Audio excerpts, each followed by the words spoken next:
Dharma. What is the authority? They said, Veda pranito dharmam dharmasya prabhalichyata.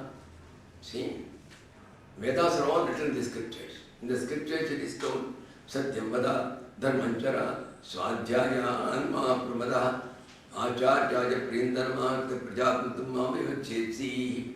So these are all in the Vedas. That you should tell the truth. And daily you should read some portion of the scriptures. Like that, everything is prescribed there. So accordingly we do. They said, and we are very sorry that being the messengers of the Lord of Death, you are not aware of all the laws. The laws are different. There are exceptions to the rule which you are telling. Yes, this man deserves punishment. He had done badly with his wife. Yes, behaved in a very, very bad way, in a wicked way, with his father and mother. Everything is all right. But still, he has done one thing which compensates for all these things. So as such, you cannot touch him, he cannot go to hell, so we have to go back, and we are very sorry about it. And that is, they say, Ayam hikata nirvesho janma bhotyam vasamapi. Even for crores of janmas, a man has been doing only sins alone. But all those things have been compensated by calling the Lord Narayana twice. Once is sufficient. So even though he has not called the Lord, he calls somebody else. Even then the Lord says, after all he has taken the Lord's name, so I have to save him. And everybody is Tena. If he is a thief, Surava, a man who drinks a lot, Mitra Druga, who is betraying his friends even, and a murderer, and all these sinners, they will all get saved by simply uttering the name of the Lord once. So this rule you are not aware of. Not only this, Sanketyam Paryasamba. Somebody uses it as a code. Say there is a brother and a sister. They want to go for a cinema in the afternoon. Their parents won't agree. So they will tell, today there is a physics special class. You are also having? Yes, I am having. So the physics special class means that we are going for cinema. So similarly they can say, today Narayana is taking class.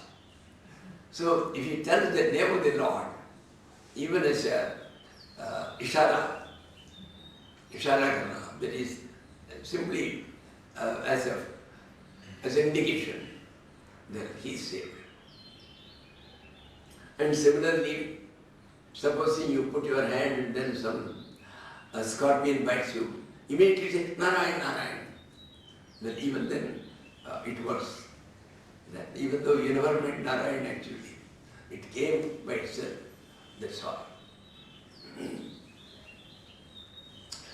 So all these things they told, on hearing it, this old man was stunned. Oh my Lord, I've been doing only sins all my life, and now these people have come from the Lord to save me. But therefore these people are too, they can't fight with them, so they have to go back. They go away. Those people go away, these also go away. So now he is free. He is thinking, what a stupid fool I have been all my life. And living a life of sensual enjoyments, leaving that God who is so kind, who is so merciful. So now I have to make good that period. He immediately gets up, he goes away to the jungle, and there he is only think of the God, and then he leaves his body and goes to the Lord. And thus, this is the story of Ajamila. He is called Ajamila. As I said, the names have got a significance. Why this man was called Ajamila? Aja means Maya. Ajamekam lohita shukla varnam, it comes in Shvetashwara Upanishad. So, Aja means Maya. So, Aja Mila, the one जो माया के साथ मिला हुआ है, the one who is mixed with Maya, who is completely under the sway of Maya, he is called Aja Mila. But he was able to get out of it also. That is the thing because of the Lord's name. So with this we stop today. Kariyena vacha vasendri vamadhyatmana bhagavate subhava karomi yadya saranam parasme narayanaya samarpayami.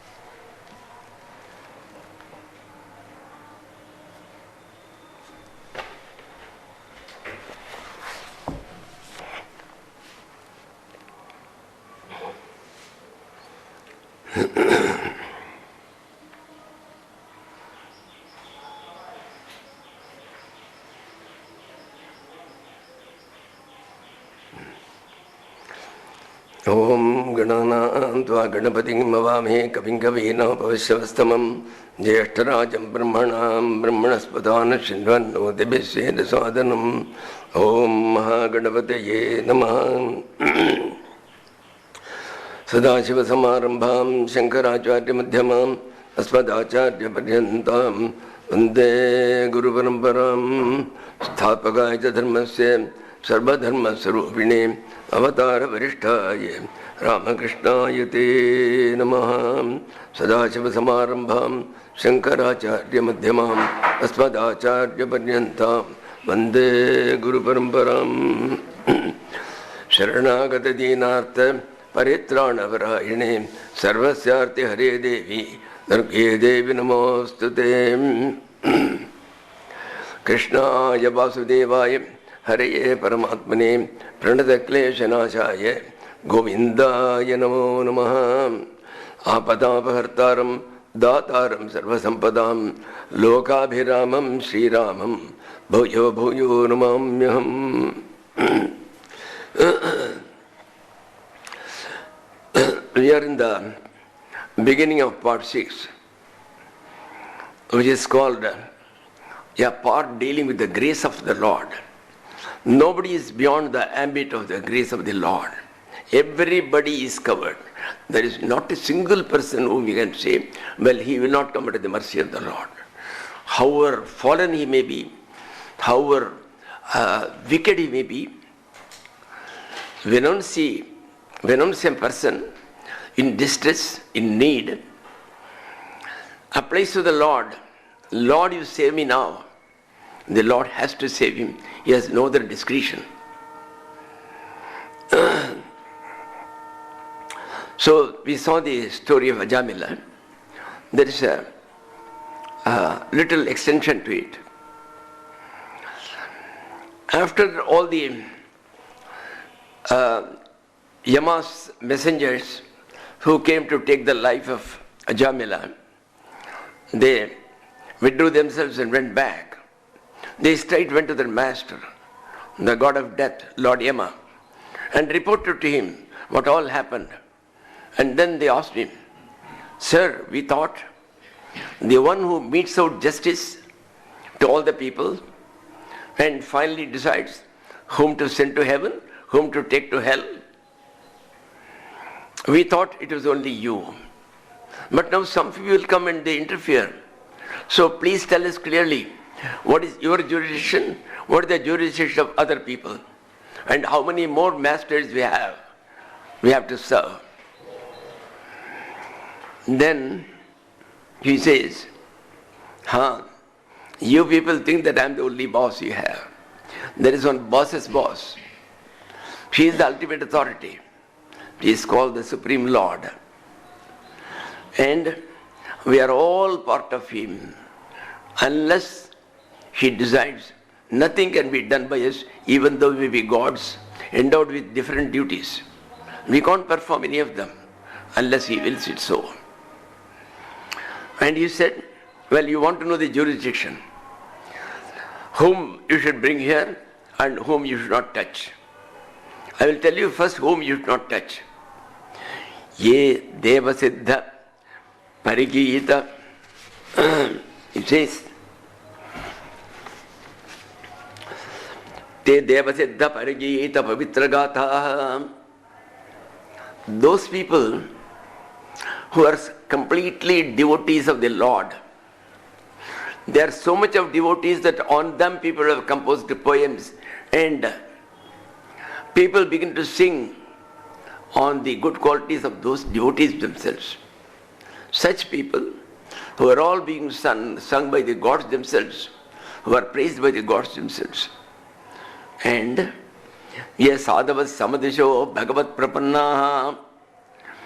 And those saints who have got equal vision towards all, whether rich or poor, and whether holding high position or a low position, whether he comes from a low family or a high family, the saints, they look on them all with equality.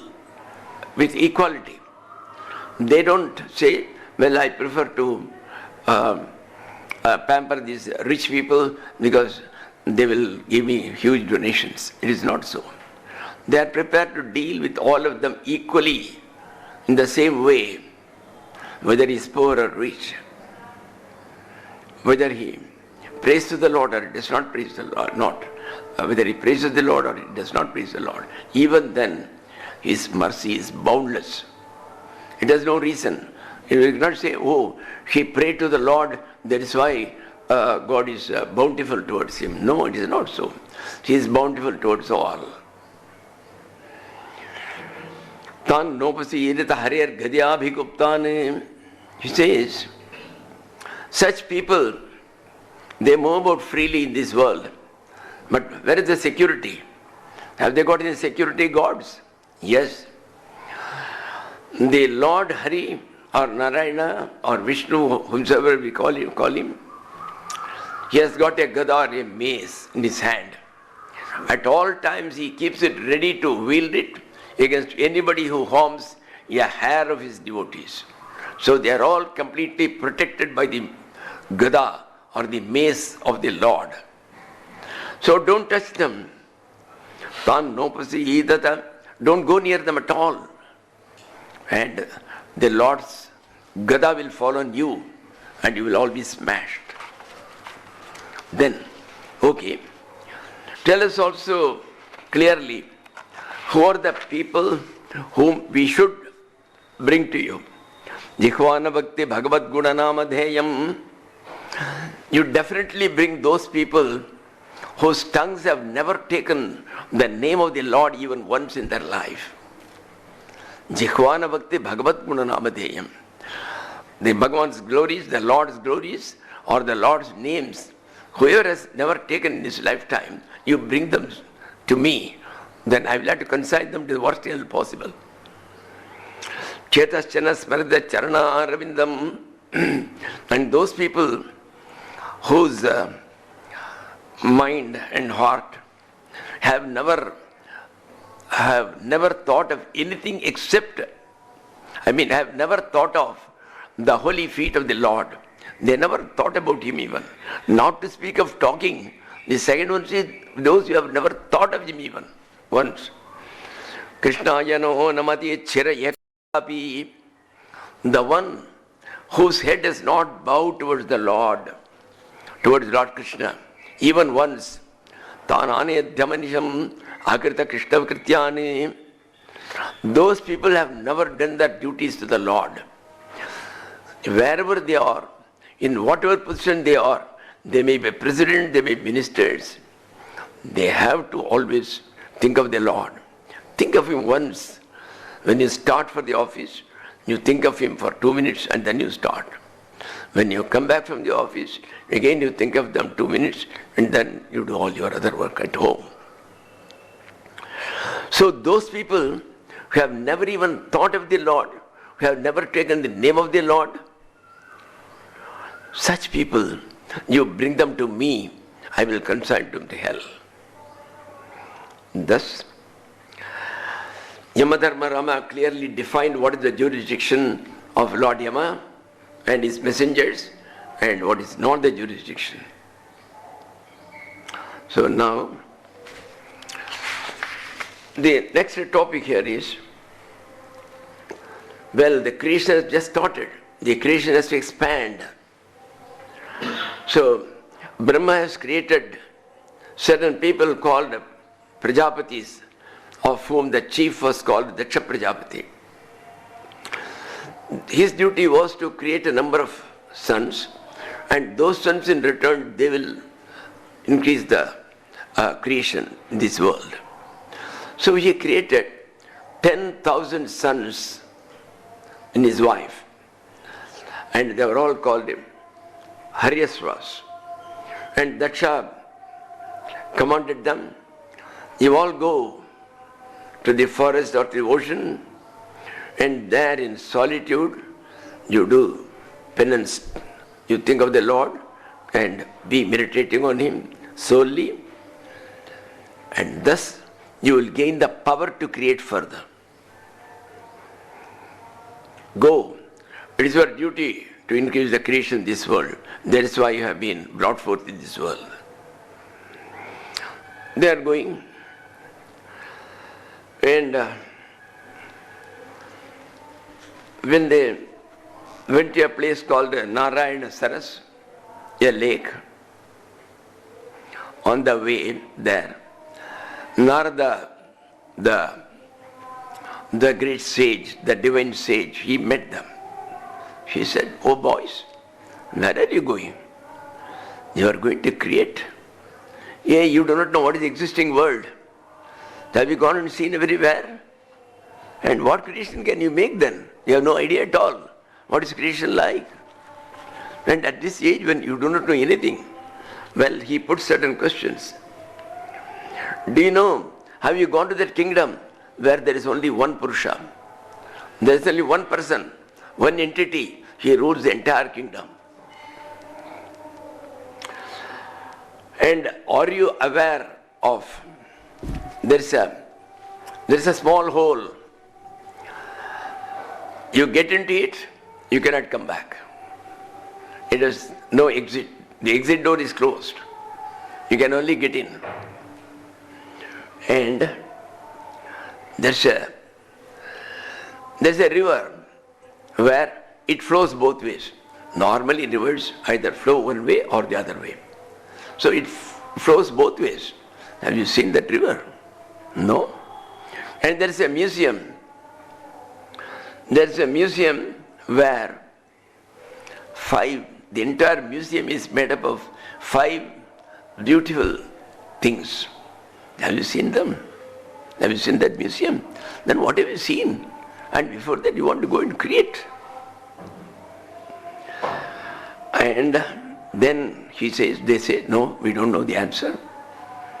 Then he says, the only Purusha, the only person who is in charge of the entire kingdom is the Lord Himself. Are you aware of it? Are you aware of the Lord? And the hole through which you can go in and you can't come out. And that is death. When you go in, you can't come out.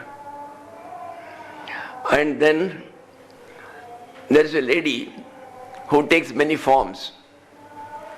That is our buddhi, our intellect. Our intellect goes on changing. This minute it thinks of one thing, the next minute it thinks of something else, the next minute it thinks of something else. It never stays. And that is what is called a lady who changes her mind often. And what is that river which flows both ways? Maya. Maya entangles you. And it is that very power of the Maya which takes you out finally from the samsara and gives you liberation or moksha. And which is that museum where there are 5 things. The museum is this world where all the things are made up of 5 basic elements called earth, air, water, fire, space. So all these things make up all the things in this world. That's the beauty. So these are all the things you should know, you should contemplate on them, and then you go and do anything you can create, you can do anything. First you learn these things. Then we said, if you want to learn about all those things by seeing them, you cannot learn unless somebody tells you. To gain all the knowledge about all the things of the world, you have to seek the help of the Supreme Lord. And he tells them some prayers to Lord Narayana, by reciting which they can finally get their liberation. So those people leave their attempts to do any creation, they go away somewhere and they go on meditating deeply on Narayana and reciting this, and finally they reach their liberation. They don't create anything. Daksha heard of it, he was very angry. Their father, all right, he created some more 10,000 people.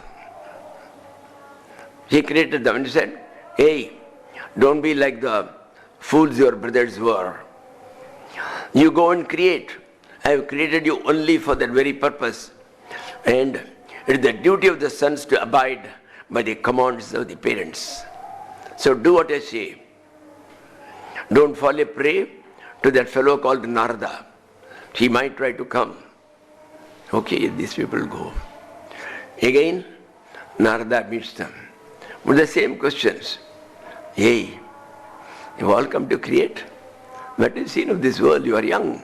You have not gone anywhere except your father's house. Then he puts all these questions. Then he says, see, your brothers were very wise. They got finally to that state of liberation wherefrom they will never more be born. So they will never have any sufferings, any sorrows, and they'll be full of joy by being one with the Supreme Lord. Don't you want to attain the state? And then he teaches the same thing to them. So they also become like sannyasins, they go away. No more creation. Now Daksha could not contain his anger. He curses Narada. Narada, you always do like this. Wherever people are in amity and peace, you want to break the peace. You want to break the harmony. And you see, these poor boys, after all, they had to create and then be in this world. They have themselves learned personally, simply by your telling, these people have been taken away by you. And you are a child snatcher. You will be put inside the jail. So now I am cursing you.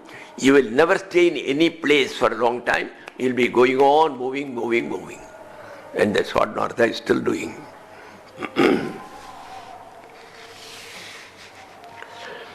And now, so this is only a very side story, I should say.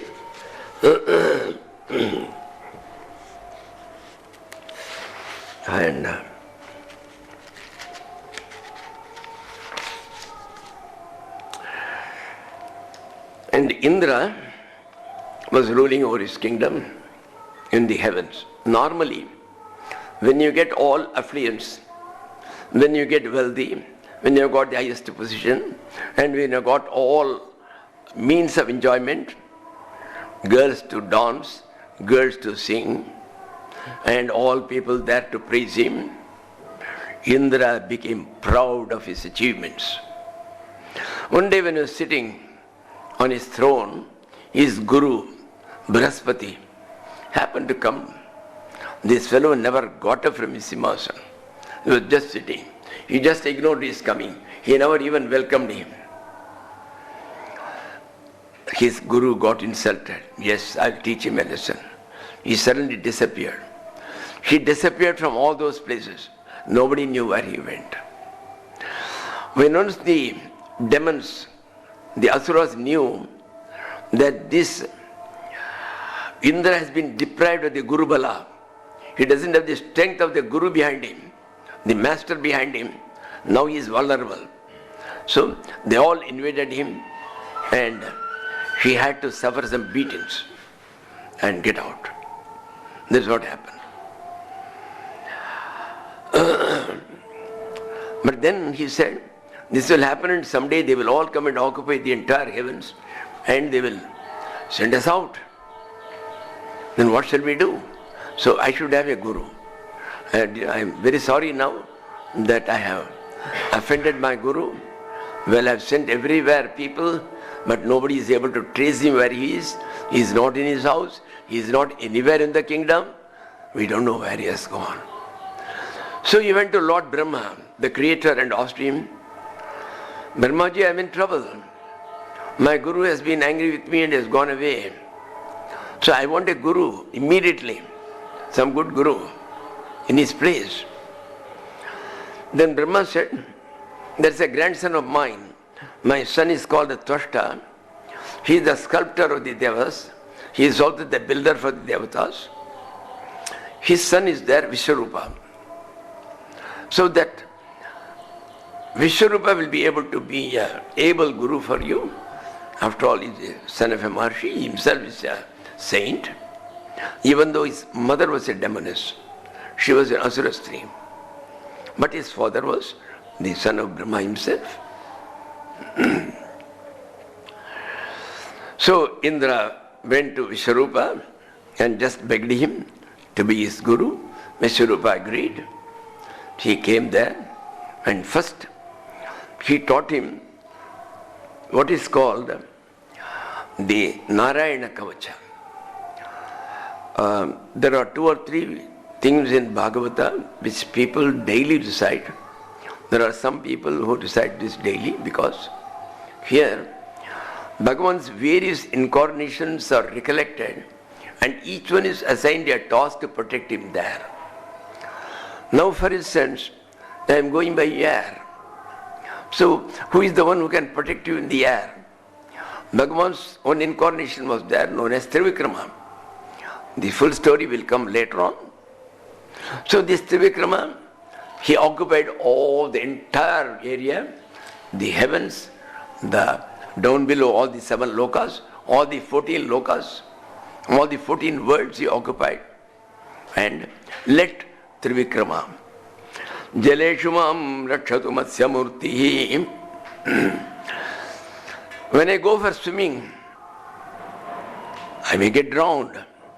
And may the Lord who has taken the incarnation of a fish once in order to teach to people the highest truth,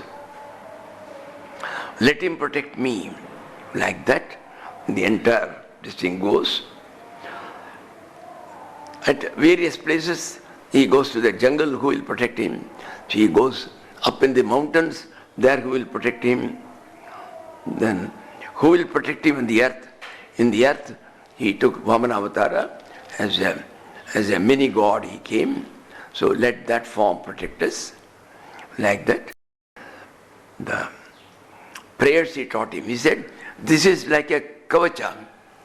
This is like something which will cover you completely, so that nobody can harm you. So daily you recite it and this will protect you. So he did the Narayana Kavacha, it began to protect him. And now the Asuras were easily driven out. So the Asuras could not come anywhere near the heavens. And every day the Guru Vishwarupa, he used to come to Indra's place and do Havan. Every day he will do Havan and he will give oblation saying that may the gods, they may recover their full strength so they may fight against the Asuras. Let nobody defeat them. With that prayer, they pour that oblations into the fire. And that Vishwarupa, he had 2 allegiance. From the father's side to the saints, but from the mother's side to demons. So when Indra was looking elsewhere, he will do 2-3 ahutis for asuras also. May the asuras grow, may the asuras' strength grow. He will do it. One day, Indra found him at it. He was very angry. He cut off his heads with his sword. Well, to kill a guru is the greatest of sins. But apart from that now, again for the second time he is deprived of a master. The first master left him, the second master was killed by him. Now which master will come to him? They will be afraid.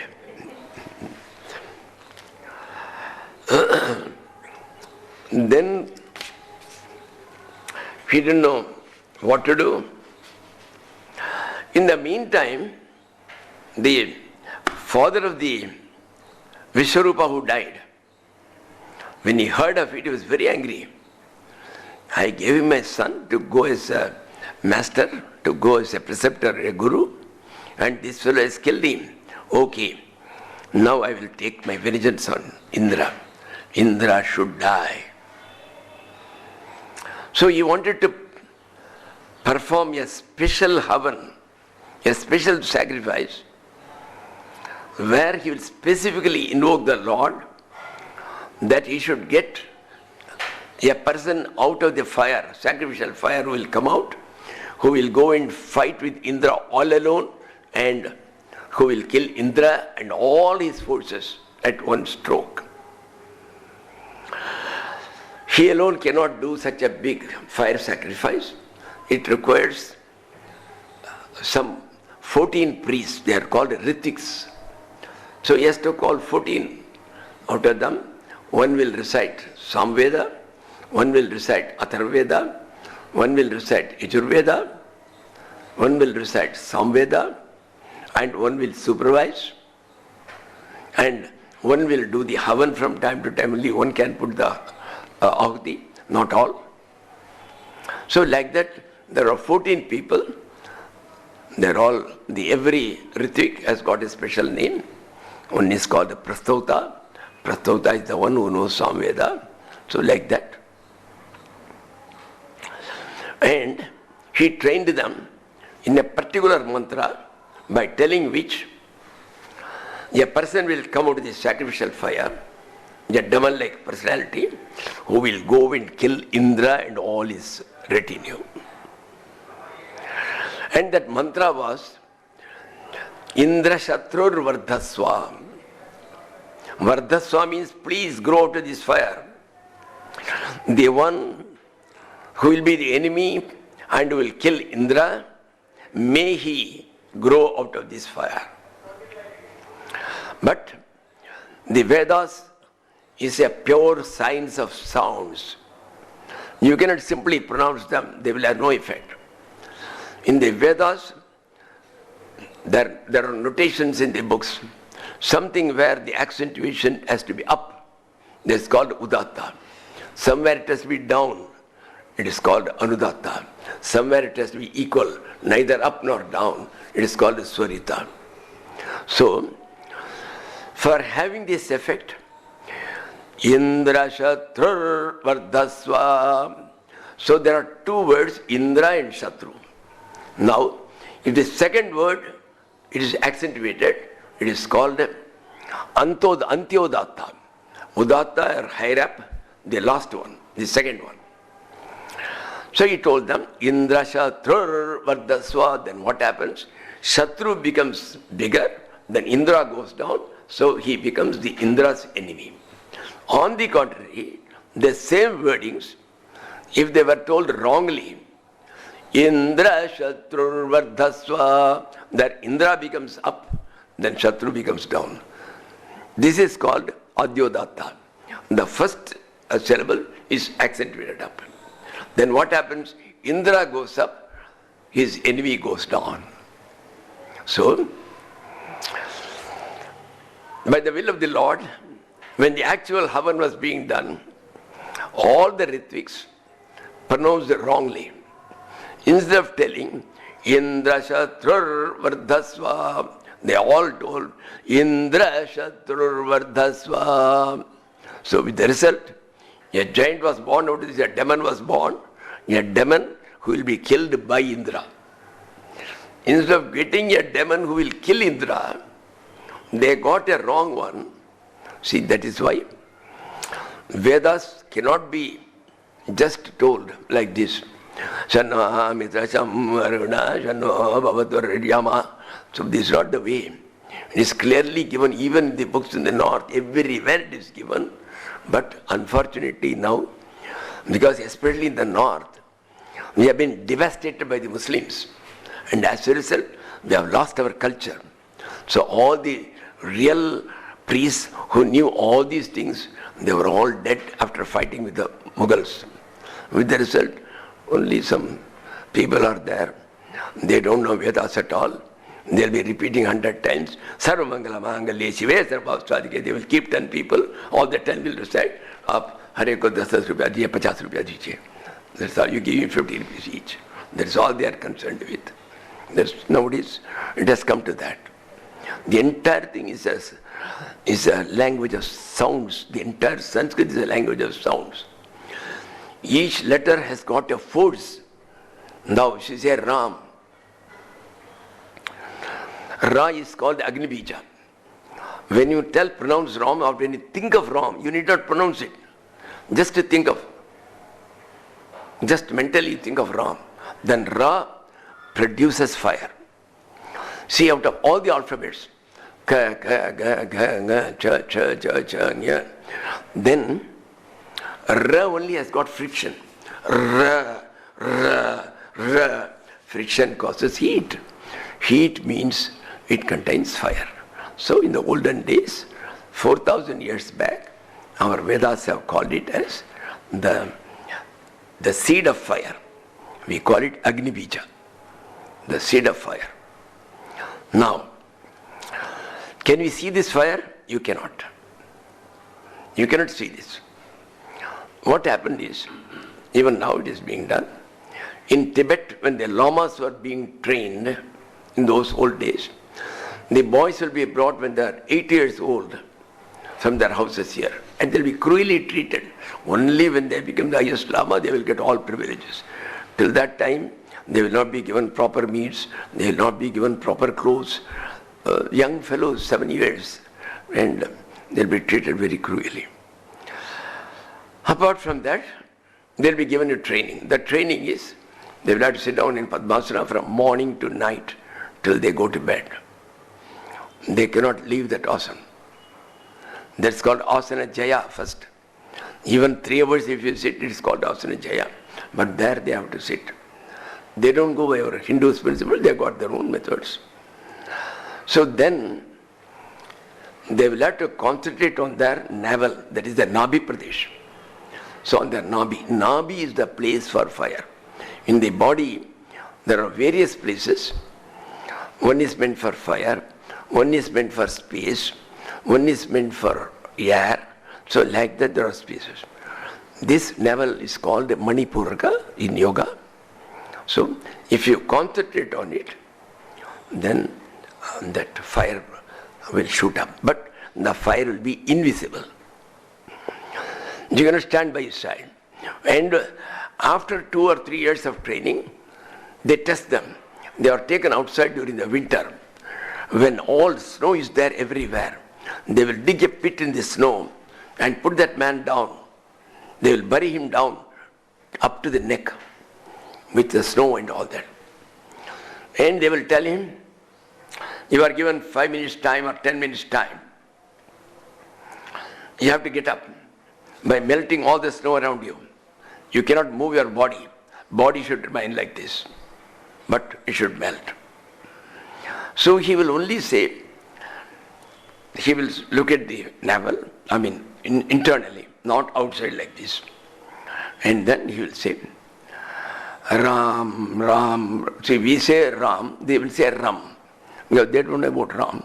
So they will say Ram, Ram, Ram. Then, huge fire is created.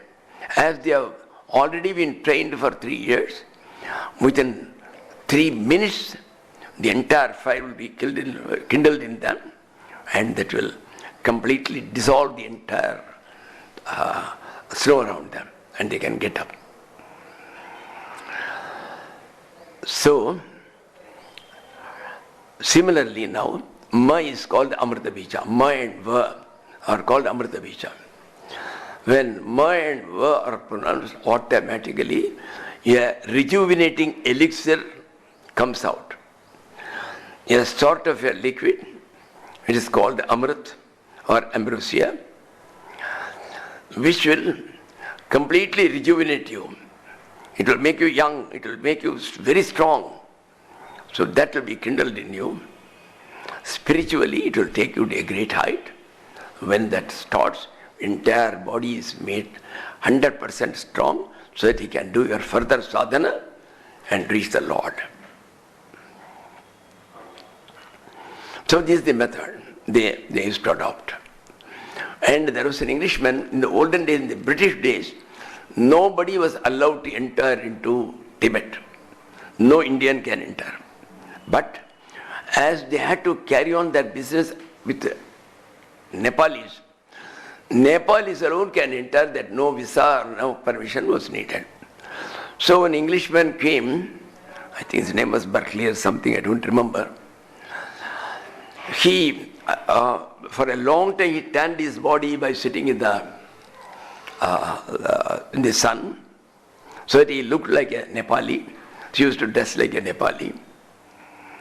And after all, many of them have got a fair color, so this fellow was also nearly to that color. And he went along with that group inside. So no visa, nothing. Then he witnessed one of these ceremonies. Then he was standing very near that fellow who was inside the hole, which was dug. He couldn't stand it. He had to come back by about 20 feet. He has written his book. He wrote a book. 20 feet he has to come back. That invisible fire was so strong, he couldn't stand near it. So all these are real. That is why in our marriage, in Sanskrit, in English we say, I went. For 2 people, 3 people, 4 people, 5 people, 100 people, we say we went. I, we. There are only 2. One is called singular I, we is called plural. There are 2. But Sanskrit is the only language in the world which has got in between for 2. Phalam khadami means I eat one fruit. Phale khadavaha means we 2 people alone eat these 2 fruits. 2 fruits. So for 2 people. So when a marriage takes in the olden days, it is not like nowadays. In the olden days, the Purohit was given importance. All the Veda mantras were being told. Even today in South, the Veda mantras, they go on for 4 to 5 hours. And there is no social ceremony of taking photos and all that. It is never there. All the entire ceremony is this. At that time, all the people whom we invite, they go and are present there. This is called the witness marriage. Tomorrow at any time, if that fellow says, I never married this lady, then one of these people, 2 of these people, they can cite as witness. The court will decide accordingly. It is still called the witness marriage. One is Agni Sakshi. The fire itself is the Sakshi, but you can't call it to the court. So there are other men also. Now, there is a mantra which is told. Oh lady, they are telling to the bride, oh lady, Disha asyam putranagam pati megarajam sutam. After you give birth to 10 children, treat your husband as the 11th child.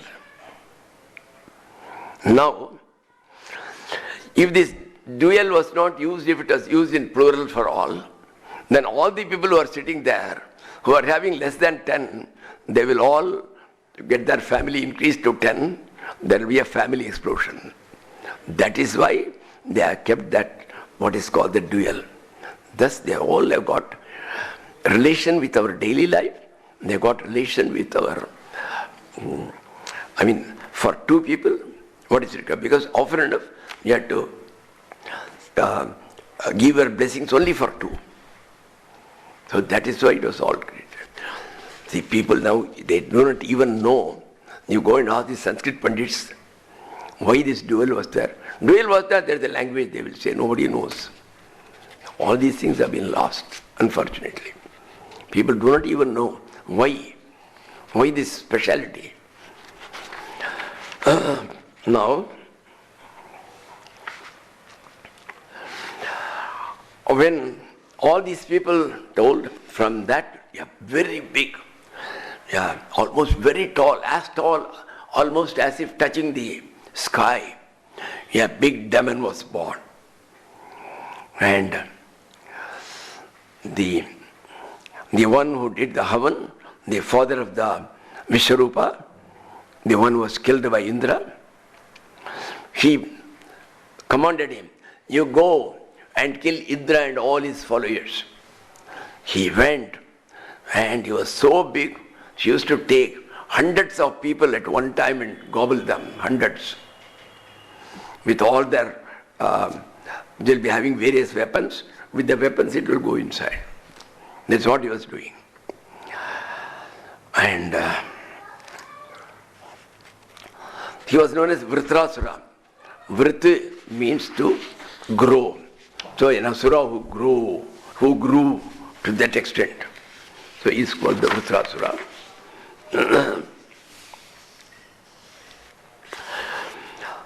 Then in the meantime, when on seeing this, Indra was terrified. He went and asked Lord Vishnu, now what shall I do? I will lose the battle. I may lose my own life. This fellow seems to be extremely strong. Nobody can defeat him, it seems. Not thousands of them even cannot defeat this one man. Not lakhs of people cannot defeat him. Then what shall we do? She said, this can be countered only by the glory of a saint's body. He said, go to such and such place. There is one great saint, he is called the Dadichi Maharshi. And the Dadichi Maharshi has done penance for a long time. And his entire body is full of divinity. You ask him to donate his backbone to you. The man will die. If the backbone is given, where will he live? But that can't be helped. You take his backbone and you give it to your sculptor and get a special Vajraidha made. It is a particular weapon, which is the strongest weapon in the world. Nothing can stand against it. With that only you can kill Vrittasura. Then Indra with a few gods, he goes to that Dadichi and then he bows to him. Saints are great people. You live only for helping other people in distress. So I only want a small favor. It's not a small favor to ask for the backbone of a person. So please give her backbone. He said, okay.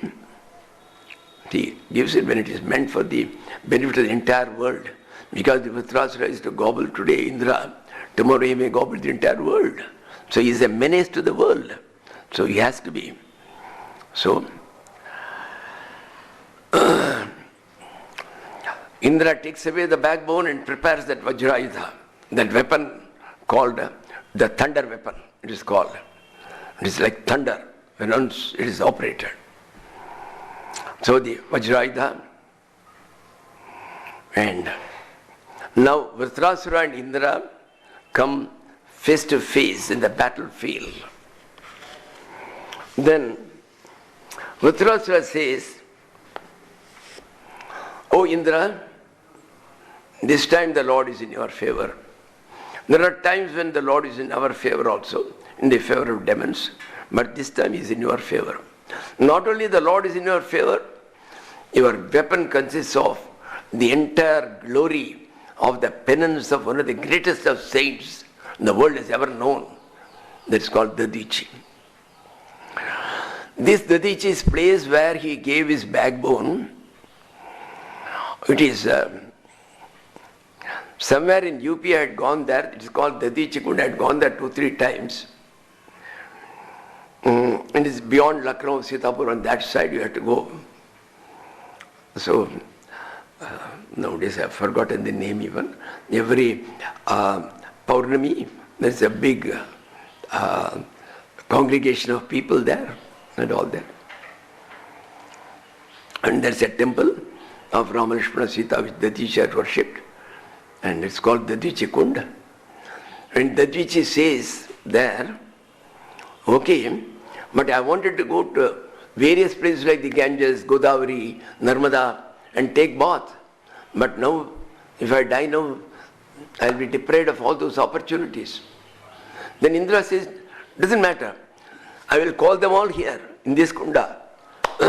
So Godavari, Saraswati, Narmada, Ganges, Kaveri, everything will come here. As all the devatas came, all of them came, except Prayagraj. Prayagraj told, I am the king, I won't come like this, along with all and mix up. Then he said, I'll give you a separate place here, you come. So from the main place, about 1 kilometer off, there's a place of Prayag also there. And we went to that place too, that Prayagraj के लिए. ये तो कहना ही किताबी नहीं है ये, ऐसे ही. Now, before starting the battle, Vrittasura addresses Indra. Indra, you are going to win. I am going to die, I am sure. But I will die battling you. I will die fighting with you. I am not a coward. But I know that as the Lord is in your favor, I have to die. So before death, I want to pray to my Lord. So allow me. So in the battlefield itself, he sits with bended knees and prays to Lord Sankarsana or Balarama, or who is known as Adishesha, the bed of Lord Vishnu. He prays to him. And mainly there are 5 shlokas in this. And Vallabhacharya, the one who was the founder of the system of philosophy known as Shuddhadvaita. Shuddhadvaita means it is Advaita only. But in Advaita, the topmost entity or the highest entity, we call it Brahman. Brahman from the universal level, from individual level, we call it as the self or the Atman. So these are the only 2 names. Individually we call it Atman, and universally in the totality, the universal totality, we call him as Brahman, not Brahma, it is Brahman. So,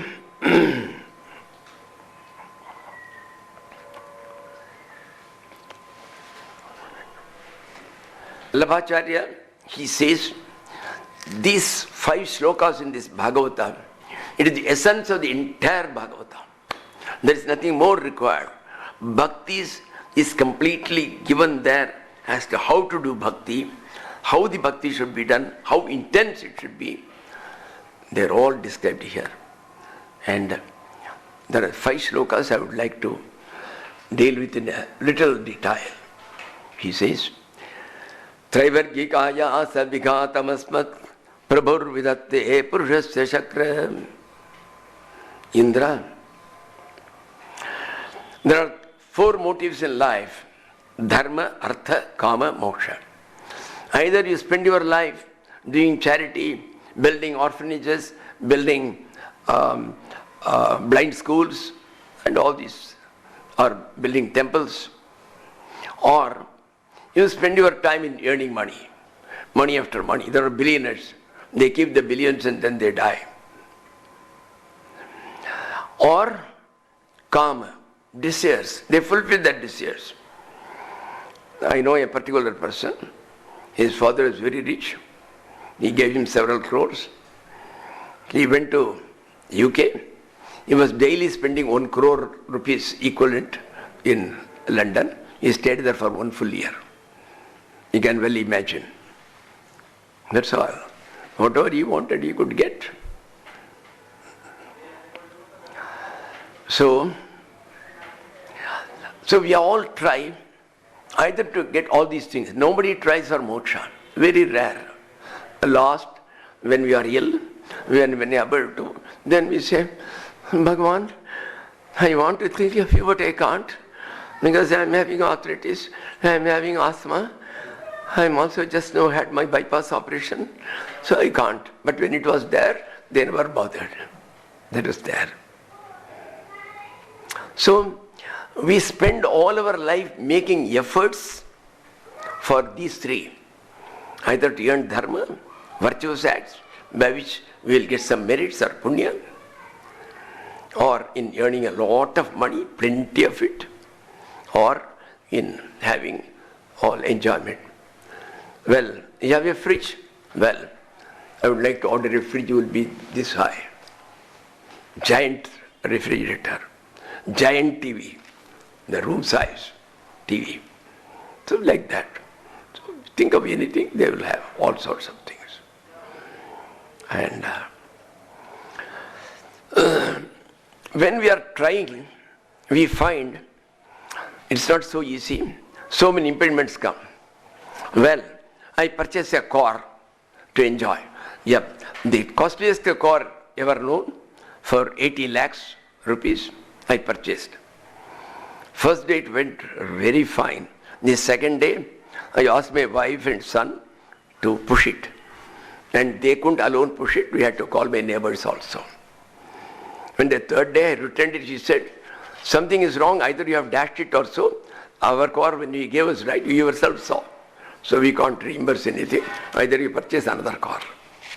So impediments have come in the way of your enjoying.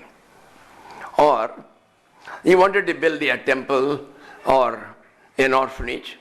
You purchased a big plot of land. And then suddenly, before you could start, you have already given a contract to start there for the building. Suddenly a stay order comes from the court. Somebody has put in the thing, this land was mine. The one from whom he purchased, he had no right to that land. So as such, I am not going to sell it. This land may be given back to me. So they said, no more work needs to be done. And 10 years passed, 15 years passed, the case is not yet settled in the court. It goes on. You get frustrated. I wanted to build, it is a God's work, I thought. God's work, He can do Himself very well. You do your work, you only pray to the Lord will see to the rest. God has not appointed you as His deputy to help Him. He can do things without your help. Traivargikaya savikatamasmat prabhur vidatte purushasya chakra. It is the Lord's will which creates impediments and obstacles in the way of our performing virtuous acts or dharmas, in the way of our earning money. Well, I was told that in Dubai they don't have any taxation. It's very good. The entire money I can save. And you can send back any money you want back to India. It's also nice. The day after he reached Dubai and taken his thing, the law was passed that nobody can take in 1 year more than 10,000 rupees worth. And they said you can take only once in a year. So 20 years you go on coming there and take your another 10,000 and go back. And they have introduced income tax. They said that all foreigners who come, they have to pay income tax. This income tax is only for our local people. So that is also gone. So the impediment has come. So whatever you started, there is an impediment. Who does it? The impediment is done by the Lord. Why should He do it? Why can't He cooperate with us? After all, I am doing social service and I am not doing anything for me. Can't He cooperate with us? He says, Tato numeyo bhagavat prasado. You take it that God's glance of mercy has started to play on you now. Till now God said, let him go anywhere what he likes. But when the time comes, He says, you are fit to be trained up for the higher spiritual status, then first she sees that you are frustrated, you become a failure in all these dharma, artha, kama. Then only you will see moksha. Lord, now what will I do? Give me at least moksha, because all other things have failed. Tato nimeyo bhagavat prasada. You have to infer that the Lord's mercy has started to come on me. His eyes have turned towards me now. Out of billions and billions, his eyes have turned towards me. It is his blessing that is putting impediments. Otherwise, I will go and do all these things. I will forget the Lord. And I will be happy because in all the newspapers my name will come. Shantananda built this temple. Shantananda built this orphanage. So I will be very happy. But you won't get your moksha by all these things. This will give you punya. In the next birth, you will be born as a jamindar's son. But you won't get moksha. Moksha cannot be obtained by these.